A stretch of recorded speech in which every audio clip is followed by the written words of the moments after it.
Hello everyone and welcome to a video on the Constructive Criticism YouTube channel. I'm Spencer, host of Constructive Criticism and Limited Time Only, two podcasts about getting better at Magic the Gathering. And last week we did a video on the ban, or the upcoming ban announcement, and hoping that Copycat would get banned. And I don't usually call for bannings. I'm actually pretty against bannings, and last week was one of the first times, it might have been the first time I ever called for a banning in Standard. And as many of you know, there were no bannings this week. They decided to ban no cards in Modern, Legacy, Pauper, nothing. And while I called for a banning, I'm totally okay with it. So, what I want to talk about this week is innovating. I want to talk about what to do when the card doesn't get banned. Because a lot of people are kind of up in arms about it. They're talking about how terrible Standard is, how they're going to sell out of their Standard collections. And I want to talk about this Standard and what to do. So the first thing I want to say is selling out of Standard is a little weird to me. While I think that the format would have improved with the bannings, I think that this format is interactive and the games are enjoyable. And while there aren't that many decks to choose from, you're playing a game that changes every so many months, and none of these cards are going to rotate, so I really wouldn't recommend going out of Standard because it'll be hard to get back in. But the format is certainly has interesting games. So I'd encourage you to either maybe take a break from Standard, go do something else, but certainly not sell out of it. The format has games that are interactive, and they just revolve around things that a lot of people don't enjoy, and that's kind of the problem with them.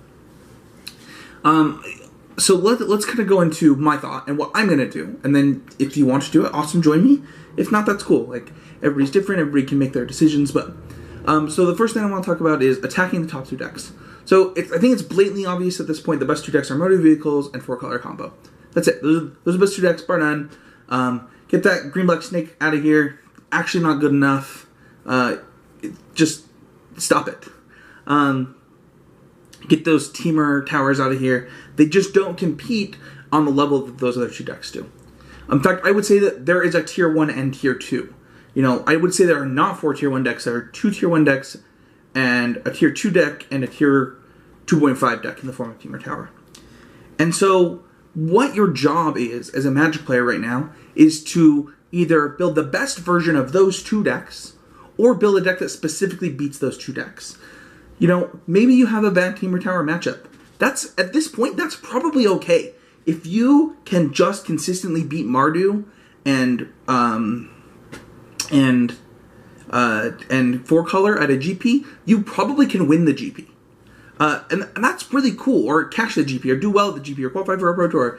And that's the goal, right? We want to win matches of Magic. And right now, to win matches of Magic, the best thing that we can be doing is attacking those top two decks. So do your job. What I mean by this is look for solutions to the problem rather than complain. At this point, it's time for us to roll up our sleeves and say, we're not going to be the ones to stand here and take this from our new vehicles. Go out there and fight it. Go do something.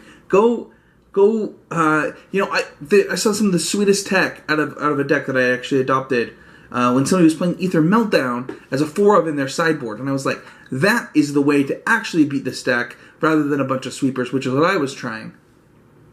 Because what it does is it just turns off the Scrap Heap Grinders. And that's good. That's important. That means that you're making progress. You're doing your job. You are doing the good work and trying to beat Mardu Vehicles. And you then have put sideboard options into the hands of other people when you do well with them. And people can innovate on that and build upon your success. The next thing is you need to fight the battles that you can win, right? Stop trying to beat all 4 of these decks. Instead, try and beat 2 of the decks. I think that's actually how Teamer Tower came into existence, right? It was like, all right, we have to beat these specific things. And, I mean, in Teamer Tower's case, it was one thing. They wanted to really beat the Saheeli combo. And they were able to do that. They've made a deck that clearly beats 4-color combo.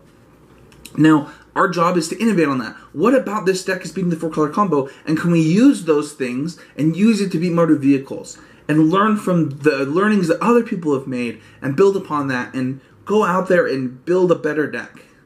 And I think that we should take these moments as challenges and not get lazy and complain about no bannings. Like I said, I wanted Copycat to get banned. I think the format would be better if Copycat wasn't in it, but I'm not going to sit here and complain instead of trying new things. I'm trying a brand new deck today. I'm going to Magic at Oasis games in like 20 minutes, and I'm just going to go try something new. I'm gonna build. I'm going to do the things that I can do. And let's say you can't find out. Let's say that there's no way to build these decks in this format. Well, then build the best deck. Build the best Mardu deck that you can build. Build the best 4-color deck that you can build.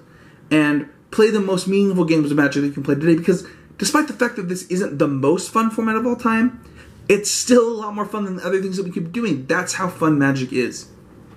And I would encourage everybody to build decks and try things and innovate and do something different than getting on Twitter and complaining at Wizards.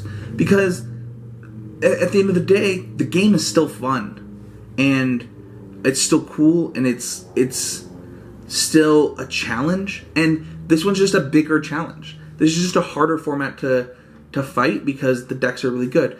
But honestly, like, I don't know that I never played a single tournament with Mono Black Devotion in my life. I won a lot of matches. And this is kind of like that.